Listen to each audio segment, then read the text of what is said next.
Good Erev Shabbos, everyone. I know it's been a while since we've sat in this format. I'm not driving. It's kind of weird to be on camera and not be behind the wheel. So we call this maybe sitting with the rabbi. I'm not sure, but I just wanted to take a minute and share a brief Devar Torah, share some great news that we have going on in the shul as this is a most exciting Shabbos. Shabbos, Rosh, Chodesh, Chanukah. So as you all know, I geek out about this kind of stuff. Tonight is the longest possible benching that we can have all year round because we have to add Al Hanisim, Ritzei, Ya'alev Yavo. Tomorrow in shul, God willing, we will have 3 Sifrei Torah to be read from. The first will read Parshat Mikeitz.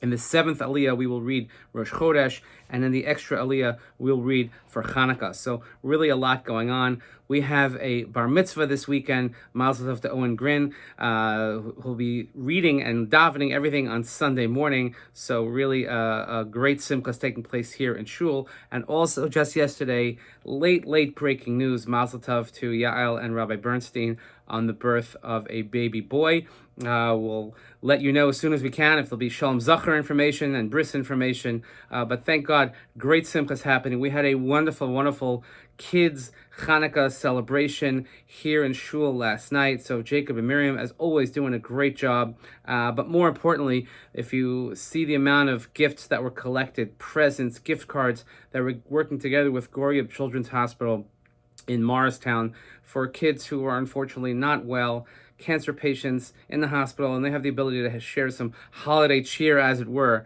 So our shul, as Kenny said the other day from the pulpit, that we never waste an opportunity to do a mitzvah and to do chesed. So I hope everybody has been enjoying their Chanukah thus far. I don't know about you, but I think I've had one too many donuts. I'm not sure where that custom came from, but maybe we should get rid of it because it's really not healthy.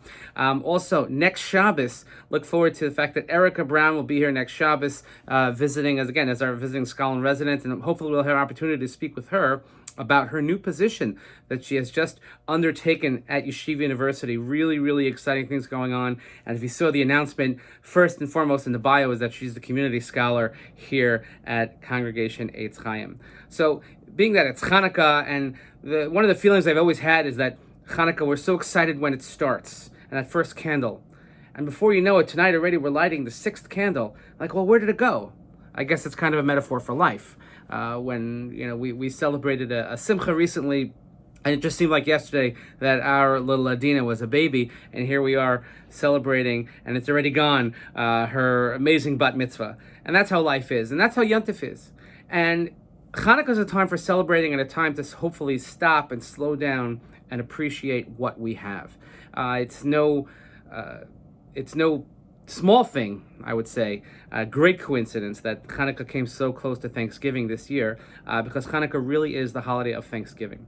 In fact, Reb Levi Yitzchak from Barditchev, the Barditchev Rebbe, he asked the question, why is it that when we celebrate Purim, we are commanded to have mishteh v'simcha, or simcha v'mishteh, feasting, celebrating, drinking even.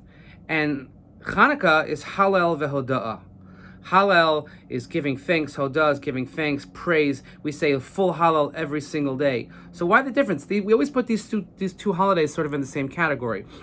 One, rabbinic holidays, and they're fun, and there's no Isser Malacha, and we can go to work, and these types of things. But one is celebrated with more of a physical sense, and one is celebrated more in a davening sense. Reb Levi Yitzchak, and I'll read you his interpretation. He says, because the Gezerah in the time of Haman, in the story of Purim, the decree against the Jews was lahashmid, laharog, labedes kol Yehudim. Hashmada gufanitz, he says. There was a physical extermination that was about to take place against the Jewish people. And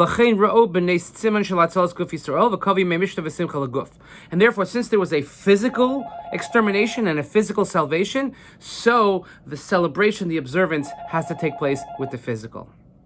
However, as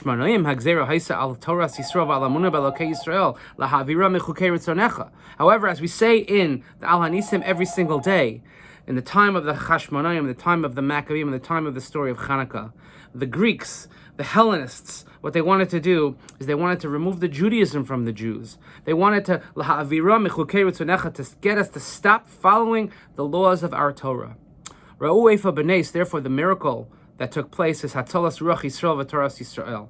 What was the salvation? The salvation was saving of the Jewish soul, saving of the Jewish Torah. V'lachein kav'u lahodos lahalel. Therefore, the celebration is not physical. The celebration manifests itself with thanksgiving of the miracle that we have our souls, that we have our Jewish neshama.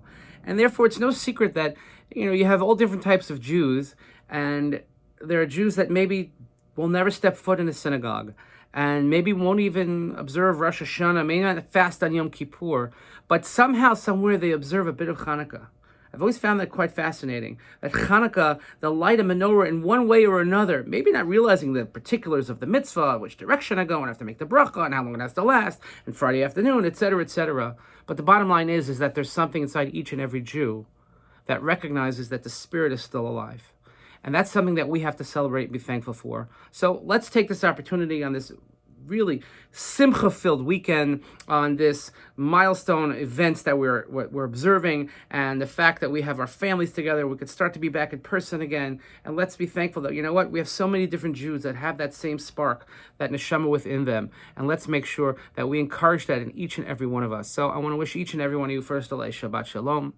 I want to wish you a Chanukah Sameach, Chagurim Sameach, and I want to wish you a Chodesh Tov, and we should have many, many simchas here in Shul. I look forward to seeing all of you in Shul at all the various celebrations, and I hope everybody is feeling well. And again, thank you so much for just taking a few minutes to listen to this Torah. Shabbat Shalom. See you all soon.